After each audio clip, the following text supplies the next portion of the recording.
Shalom semuanya. Haleluya.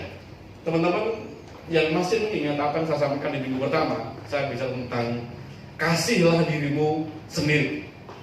Saya ingin menyambung buat bahan teman-teman ketika saya berangkat dari sebuah ayat yang berkata, kasihlah sesamamu manusia seperti dirimu sendiri. Kenapa sih kita mesti mengasihi diri sendiri? Karena terkadang kita kadang-kadang nggak sempat atau mungkin nggak memperhatikan atau mungkin merasa perlu untuk memperhatikan diri sendiri. Kita lebih kepo sama orang gitu, kita lebih banyak lihatin orang, tapi seringkali malah kita merasa ada sesuatu yang kurang, kok saya nggak bisa maksimal ya. Dan hari ini saya menyambung bahasa dengan judul yang berbeda. Saya kasih judul rasanya kehilangan. Kehilangan apa yang kita rasakan? Saya membuat sebuah quote di dalam poster yang kemarin saya kirimkan adalah bahwa sesuatu menjadikan adalah ketika kita nggak sadar bahwa kita sudah kehilangan sesuatu itu. Mari kita sedikit bersama-sama apa hari ini yang hilang dari hidup kita semuanya. Saya akan mulai dengan sebuah ilustrasi. Kalau kasih ada dua orang sahabat, sebut saja namanya Andi dan Budi lah gitu ya. Mereka tumbuh bersama-sama dari kecil sama dewasa, lalu mereka memasuki akademi militer seperti yang menjadi cita-cita mereka. Mereka masuk, mereka lolos dan mendapat tugas untuk masuk dalam medan pertempuran waktu itu. Lalu komandannya mengajak bahwa kita akan menyerang musuh di atas bukit itu. Kebetulan lagi berkabut pekat luar biasa. Dan menurut komandannya ini saat yang tepat untuk bisa menyerang dan mengalahkan musuh tersebut. Lalu mereka mulai masuk ke sana, mulai merayap di sekitar dinding bukit itu. Tapi satu hal yang nggak mereka sadar adalah di luar prediksi mereka, maksud saya, tiba-tiba matahari bersinar cukup terik, sehingga kabut yang tadinya menutup bukit itu tiba-tiba lambat-lambat mulai hilang. Dan ketika kabut itu hilang, otomatis orang-orang ini, semua tentara di bawah itu kelihatan semua dari puncak bukit. Lalu ternyata hari itu mereka diserang habis-habisan. Kekalahan besar terjadi, korban banyak terjadi, mereka lari kocak-kacir tunggang langgang, termasuk Budi dan Andi tadi. Mereka lari semuanya. Tapi di tengah-tengah kesibukan mereka melarikan diri, tiba-tiba setelah sampai tempat yang aman, si Andi bingung. Temenku mana? Si Budi gak ada. Kok hilang gitu kan? Lalu dia minta ini sama komandan, izin, saya mau jemput teman saya. Dia pasti terluka, dia pasti butuh bantuan. Komandannya marah luar biasa. Kamu tahu nggak? Kita lagi kalah besar. Kalau kamu balik lagi ke sana, kamu pasti akan hancur. Kamu pasti akan mati. Kamu akan berangkat dengan sia-sia. Kamu nggak akan ada gunanya berangkat. Dia pasti sudah mati. Tapi si Budi bersikeras, enggak, komandan, saya akan berangkat sana. Dia pasti menunggu saya, dia pasti butuh bantuan saya. Nggak mungkin, dia pasti mati. Tapi dia kekeh, karena dia sahabat dari kecil. Lalu dia tetap tidak patuh sama komandannya. Dia berbalik arah, dia masuk lagi ke pertempuran. Dia mencari temannya si Andi tadi. Lalu tiba-tiba setelah agak siangan, dia kembali lagi ke tempat semula di mana komandannya ada dengan badan penuh berlumuran darah dan luka di mana-mana. Komandannya bukannya iba, malah marah. Apa gua bilang? Kamu akan berangkat sia-sia kan? Temanmu, si Andi, sudah mati kan? Sia-sia perbuatan kamu. Tapi si Budi berkata, komandan, dengan sebuah senyuman, keberian saya ke sana nggak sia-sia. Sama sebisa ketemu sama Andi, dia masih tersenyum kepada saya. Di saat yang terakhir dia berkata, terima kasih ya udah kembali buat saya. Saya tahu kamu akan kembali menjemput saya dan saya akan pergi dengan tenang. Lalu dia pergi dan si Budi pulang ke komandannya. Dia mengatakan dengan perasaan bangga. Dia berkata bahwa aku sudah menemukan bahwa temanku yang tertinggal di sana dia nggak mati sia-sia karena dia tahu ada orang yang mengasihi dia, ada orang yang mencintai dia. Terima kasih. Apa maksud dari ini semuanya? Seringkali bukan sekedar kehilangan sahabat yang menyakitkan, tetapi ada kalanya ada satu kehilangan lagi yang lain. Yang saya maksudkan pada hari ini, yang buat kita nggak sadar, kok ternyata itu udah nggak ada ya di dalam diri saya ya. Apa itu? Yang pertama saya ingin sampaikan kepada teman-teman semuanya. Kita coba membuka dalam ayat yang akan kita baca dulu dalam Markus pasal ke-6. Yohanes 4 ayat 3 sampai 7. Yohanes 4. Mari kita perhatikan ayat ini. Yohanes 4 ayat 3 sampai ke 7 dikatakan demikian. Tentang percakapan dengan perempuan Samaria. Ia pun meninggalkan Yudea dan kembali lagi ke Galilea. Ia harus melintasi daerah Samaria. Maka sampailah ia ke sebuah kota di Samaria yang bernama Sikar, dekat tanah yang diberikan Yakub dahulu kepada anaknya Yusuf. Di situ terdapat sumur Yakub. Yesus sangat letih oleh perjalanan, karena itu ia duduk di pinggir sumur itu. Hari itu kira-kira pukul 12. Maka datanglah seorang perempuan Samaria hendak menimba air. Kata Yesus kepadanya, berilah aku minum. Sampai sini. Ada sebuah peristiwa tentang Yesus yang bertemu dengan perempuan Samaria. Nah, kehilangan yang pertama yang sering kita ngasar adalah apa? Kehilangan kepekaan. Ketika engkau dan saya kehilangan kepekaan, ini berbahaya. Karena ketika kita kehilangan kepekaan, kita bisa kehilangan banyak hal. Bukan saja sahabat, bukan saja keluarga, bukan saja harta, bahkan segala sesuatu bisa hilang karena kehilangan kepekaan kita. Nah, kita belajar sedikit dari sebuah ayat yang kelihatan biasa-biasa saja, tetapi ini menarik. Terima kasih. Ketika suatu hari ketika Yesus dari Galilea, dia pergi ke Yudea, balik ke Yudea, sampai beberapa di Yudea, lalu ayat ini muncul. Ayat yang ketiga berkata, ia pun meninggalkan Yudea dan kembali lagi ke Galilea. Saya tadi malam mencoba mencari tahu berapa sih jarak dari Yudea ke Galilea. Ternyata kurang lebih 200 km.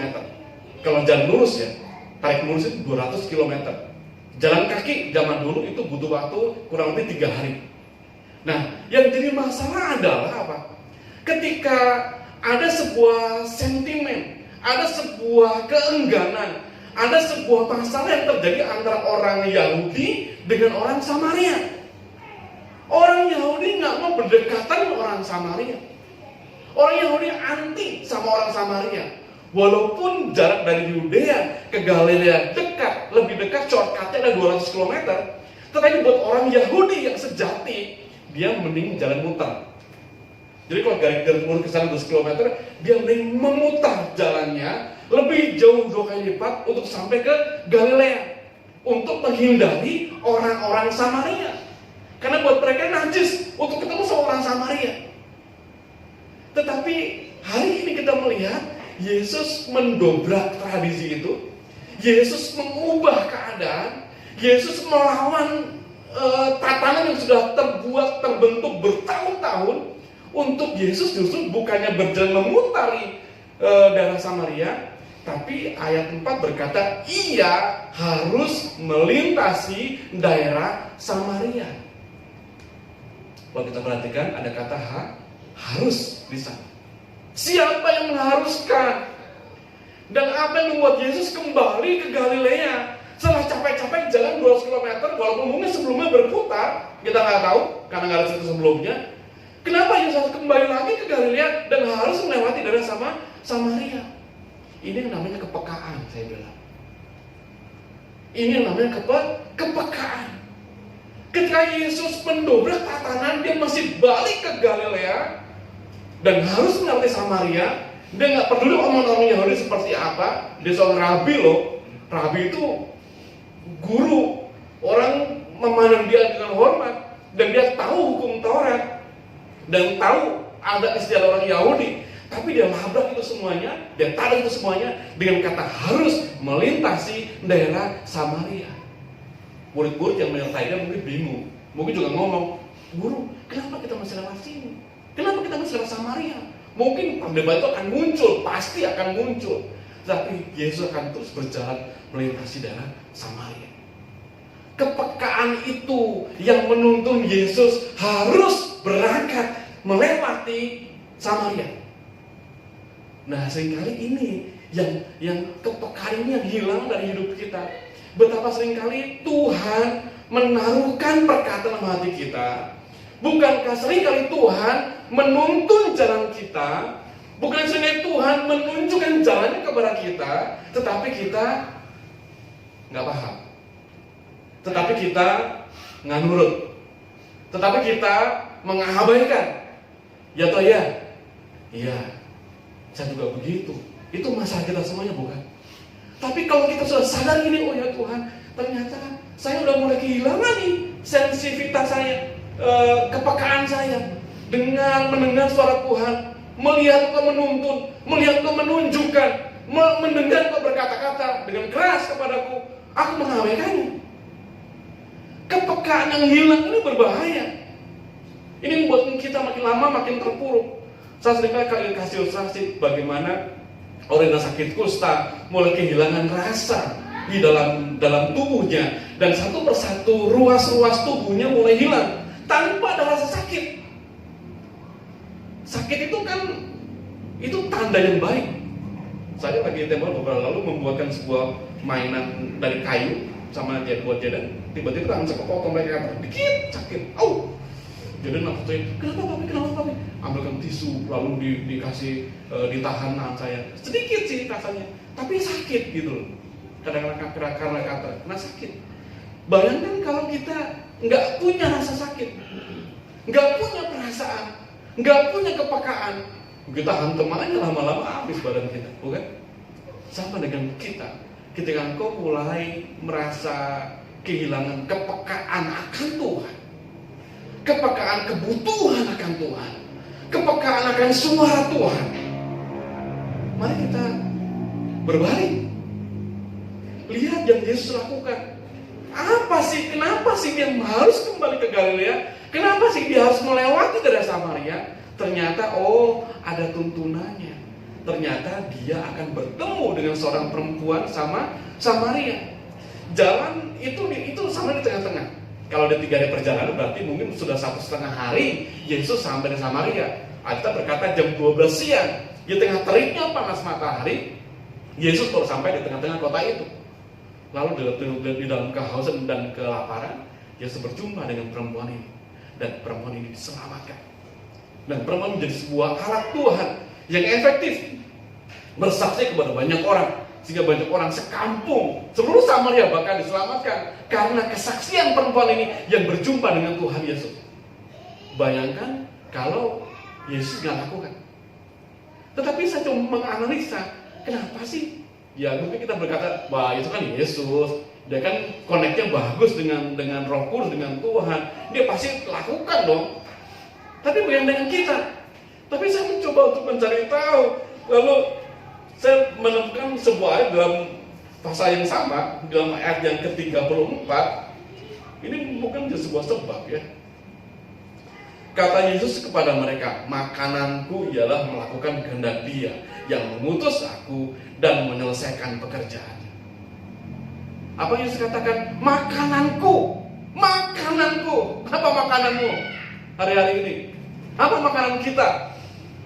Untuk bisa menyelesaikan kehendak Bapa kan? Untuk menuruti keinginan Allah kan? Untuk melakukan apa yang Tuhan maksudkan kan? Atau makananku adalah ya untuk kepuasanku, untuk keinginanku, semuanya aku. Sehingga sensitivitas ini Wah susah ya.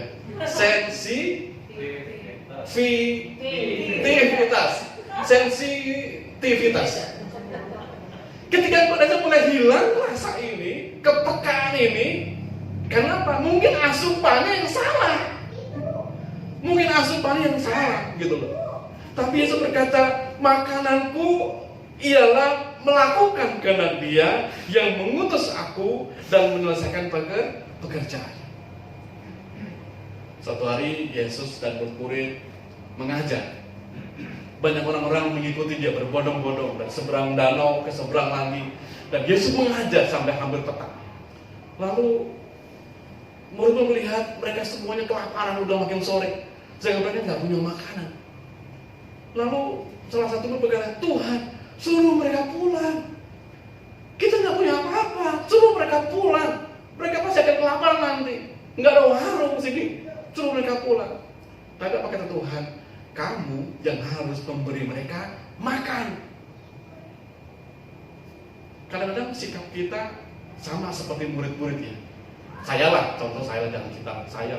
Kadang saya juga sama seperti murid-murid, berkata, udahlah Tuhan, suruh mereka cari makan sendiri sana, suruh cari firman sendiri sana. Ada YouTube banyak, ada firman Tuhan sudah ada, mereka sudah banyak dengan firman Tuhan, biar mereka cari sendiri saja. Tapi ketika saya baca ini seperti ayatnya seperti ditujukan kepada saya. Suruh mereka pulang Tuhan. Lalu Tuhan berkata, kamu yang harus memberi mereka makan. Kadang saya suka debat sama Tuhan. Saya juga mesti perhatiin keluarga saya, Tuhan. Saya juga mesti ngajar mereka, saya juga mesti ngurusin mereka, Tuhan. Lembut di hati saya, Tuhan berkata. Ini kesan yang saya dapat.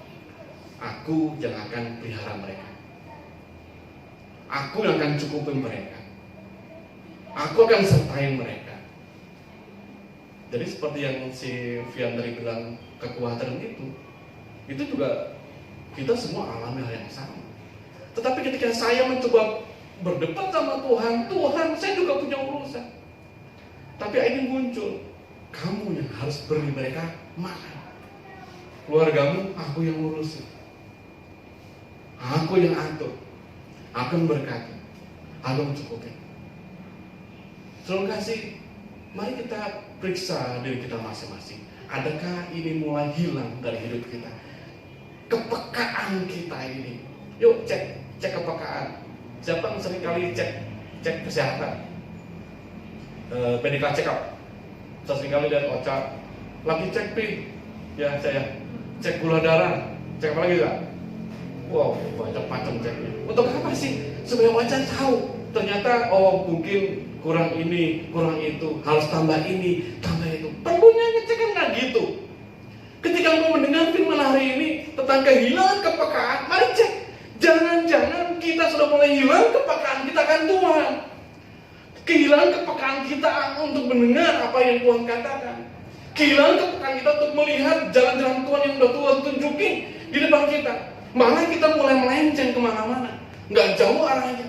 Seperti bangsa Israel, keliling-keliling 40 tahun nggak jelas. Untung Tuhan masih pelihara. Untung Tuhan masih sertai. Untung Tuhan masih cukupin. Melenceng kemana-mana. Bagaimana kita? Bagaimana saya? Bagaimana Bapak dan Ibu? Masih ada kepekaan itu dalam hati kita. Ketika kita kehilangan kepekaan ini membuat dampak yang besar. Bukan saja atas hidup kita, tapi atas banyak orang di sekitar kita. Bukan saja atas apa yang kita miliki, tapi juga mungkin akan berdampak kepada banyak yang lain. Tuhan kasih. Mari kita minta sama Tuhan. Tuhan berikan kepekaan itu lebih lagi kepada saya. Tuhan pertajam lagi saya. Telinga saya untuk mendengar, mata saya untuk melihat, hati saya untuk merasa dan memahami Tuhan. Perlu kau berdoa. Saya pun berdoa, meminta sama Tuhan. Tuhan tunjukkan banyak hal kepada kita sesungguhnya. Tuhan bicara banyak hal kepada kita pas sesungguhnya. Setelah kita sibuk, Tuhan, apa kehendak-Mu atas hidupku? Tuhan, apa rencanamu atas hidupku? Tuhan, Kau maunya apa atas hidupku? Kita masih nanya. Padahal Tuhan sudah tunjukkan banyak hal kepada kita. Kenapa? Karena kehilangan kepekaan. Hati-hati ya. Ini warning. Ini warning. Harus hati-hati semuanya. Supaya kita jangan sampai larut dengan dunia ini. Jangan sampai larut dengan keadaan saya betul-betul kita tidak lagi bisa merasakan Tuhan. Sampai lagi bisa merasakan Tuhan. Ini berbahaya. Kesibukan kita, masalah kita, kesulitan kita seringkali mengaburkan pandangan kita akan Tuhan. Tapi dengan memberikan kepekaan yang baik dengan Allah, engkau bisa mengatasi itu semuanya.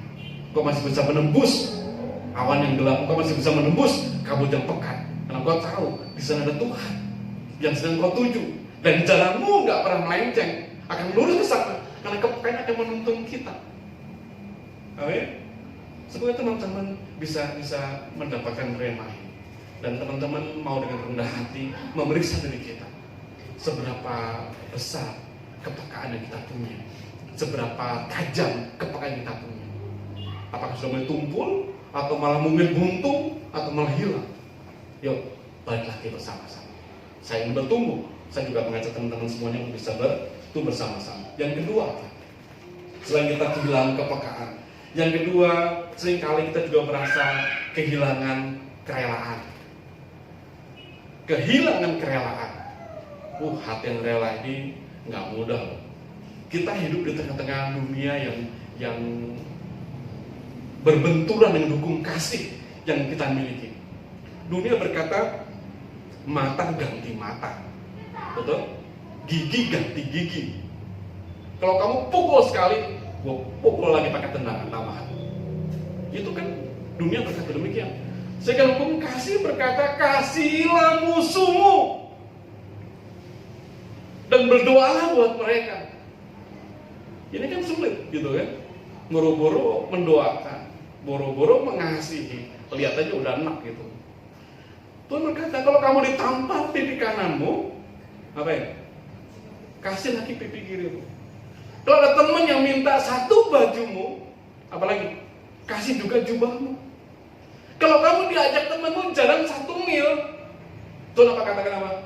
Jalan sama dia 2 mil. Tuhan minta kita untuk lakukan lebih dari yang dunia lakukan. Berbeda dari yang dunia lakukan. Dan Tuhan memahami kita sulit melakukannya. Di dalam doa Tuhan, di dalam Yohanes 17 ayat yang ke-14, Yohanes 17, saya ingin kutip sebentar buat teman-teman semuanya. Mungkin saya ingat. Yohanes 17 ayat yang ke-14, Tuhan mendoakan kita. Dia kata apa? Aku telah memberikan firman-Mu kepada mereka, dan dunia membenci mereka karena mereka bukan dari dunia, sama seperti aku bukan dari dunia. Engkau dan saya memang bukan dari dunia. Kita sudah dipisahkan dari kerajaan fana dalam kerajaan kekal. Tapi sesungguhnya, dalam keadaan nyatanya kita ada di tengah-tengah orang-orang ini. Tapi kehidupan kita lah yang harusnya hidup dalam kerajaan alam. Walaupun secara fisik itu dalam kerajaan dunia. Nah, ini menjadi benturan antara kita, sehingga kita nggak rela kalau kita disakiti, nggak rela kalau kita dirugiin, nggak rela kalau kita difitnah, nggak rela kalau kita diperlakukan yang tidak baik. Kalau kita memandang salib Tuhan, tergantung tubuh Tuhan di sana, apa yang dialami lebih buruk dari apa yang kita alami. Dia nggak punya salah, dia nggak punya dosa. Dia nggak layak untuk diperlakukan seperti itu. Dia nggak layak dicaci maki, bahkan dia nggak layak mati karena dia nggak ada salahnya. Tapi dia melakukan, kenapa? Buat kita. Tapi kita nggak rela kalau diperlakukan jauh lebih mudah dari yang Tuhan alami. Kehilangan kerelaan ini membuat kita juga seringkali, merasa gua paling benar lah, gua paling hebat lah. Udahlah, pokoknya saya mau udah segala-galanya lah. Yang lain entar dulu, nyingkir dulu, saya dulu maju duluan. Saya dulu dapat pujian, saya dulu dapat penghormatan. Jangan entar lah. Enggak ada kerelaan. Karena kita sudah kehilangan. Karena dunia di sekitar membentuk kita. Pokoknya kalau kamu diperlakukan kayak gitu, balas. Lebih lagi balasnya. Tapi Tuhan mengajar sesuatu yang berbeda, yang mungkin sulit untuk kita lakukan. Tapi kita akan belajar bersama-sama supaya engkau dan saya bisa mengasihi orang lain. Ujung-ujungnya kita bisa melakukan apa yang di ayat mas kita sepanjang beberapa minggu ini. Tambahkanlah kasih kepada saudara-saudara. Itu nggak akan pernah terjadi ketika engkau kehilangan kepekaan daripada Allah untuk membawa dirimu untuk mengasihi mereka. Itu nggak akan terjadi ketika engkau kehilangan kerelaan untuk mengasihi mereka. Mengasihi itu kan butuh rela kan? Butuh nggak sih? Butuh rela loh, mengasihi itu butuh rela. Kalau lu nggak rela untuk mengasihi mereka, itu nggak akan pernah bisa terjadi. Mari minta sama Tuhan. Tuhan, berikan aku hati yang rela, hati yang mau dibentuk. Suatu hari Yudas melihat seorang perempuan sundal memecahkan bulu beli minyak narwastu, lalu dituangkan di kaki Yesus. semerbak memenuhi ruangan. Lalu dia perempuan ini menyeka dengan rambutnya di kaki Yesus. Dan Yesus kagum dengan orang ini. Sementara semua orang bersuka cita dengan wangi minyak yang mahal harga 300 dinar ini dari buli-buli dipecahkan perempuan yang katanya untuk persiapan yang akan menikah. Yudas dengan enak berkata, orang ini memboroskan uang. Dia membuang-buang uang hasilnya 300 dinar hanya untuk dibuang dengan percuma seperti itu saja. Tapi Yesus menegur dengan keras. Yudas nggak rela. Yudas nggak rela. Itu seolah dia hambur-hamburkan begitu saja. Tetapi ketika dia hambur untuk kemuliaan nama Tuhan, apa salahnya? Ketika dia hambur untuk kemuliaan nama Tuhan, untuk mempersiapkan kematian Tuhan, Tuhan sering mengatakan, apa salahnya? Justru Tuhan menuliskannya sepanjang sejarah sampai hari ini, itu masih tercatat dalam Alkitab. Dari mana itu bisa muncul? Dari hati yang mengasihi Tuhan, yang peka dengan suara Tuhan, dan yang rela mengorbankan apa yang dia punya, menabung begitu lama untuk bisa membeli minyak seharga 300 dinar. Bukan uang yang sedikit, bukan harta yang sedikit, tapi dia relakan untuk bisa dia berikan kepada Tuhan. Bapak Ibu terkasih, 2 poin ini saya ingin sampaikan buat teman-teman semuanya. Tapi paling tidak, 2 hal ini itu terjadi atas kita, bukan? Itu yang kita alami, bukan? Ini kan seperti pedang bermata 2. Kita mendapatkan sesuatu yang Tuhan tunjukkan, mengena kepada kita semuanya. Oh ya Tuhan, sejauh ini saya terlalu sibuk dengan diri saya. Saya kehilangan kepekaan akan Tuhan. Saya kehilangan sensitivitas akan sesuatu di sekitar saya. Saya nggak bisa lagi dengar suara Tuhan. Saya nggak bisa lagi melihat apa yang Tuhan akan tunjukkan. Dan kita juga kehilangan kerelaan untuk melakukan yang seharusnya kita lakukan. Mari kita bertobat. Semoga kita bersepakat hari ini. Kita bertobat bersama-sama. Kita minta sama Tuhan, Tuhan berikan kembali rasa ini. Pertajam hati saya, pertajam telinga saya, pertajam mata saya untuk melihat, menanggapi, dan memahami apa rencana Tuhan yang besar buat saya, buat kita semua. Nah, setelah kau dapatkan, mari kita minta sama Tuhan, berikan aku hati yang rela untuk berbagi hidup, berbagi uang, berbagi harta, berbagi waktu untuk orang-orang sekitar kita semuanya. Dan semoga apa yang 2 poin yang sederhana kita lakukan bersama-sama betul-betul kita bisa memberkati lagi. Amin. Mari kita berdiri bersama-sama. Mari Roh Kudus, Engkau akan menjamah kami. Engkau menyelidiki kami. Seperti kami sedang bercermin untuk melihat keadaan kami semua. Hidup kami makin hari makin baik. Diperbaiki Tuhan, dipermak Tuhan, dipoles Tuhan. Itu makin cantik dan makin berkenan di hadapan Tuhan. Kalau ku hidup bagimu, mataku tetap memandangmu. Dunia tak bisa menjauhkanku dari kasih-Mu.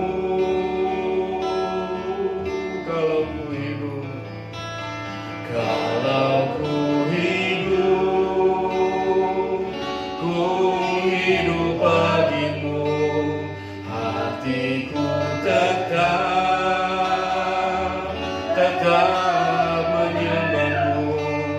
Dunia tak bisa menjauhkanku dari kasih-Mu. Kalau ku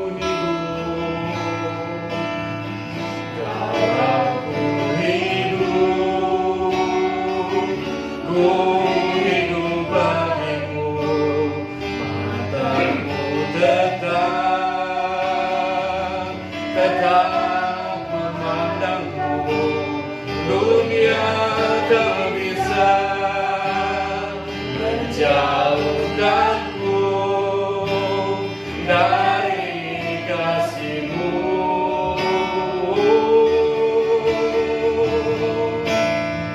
Kalau ku hidup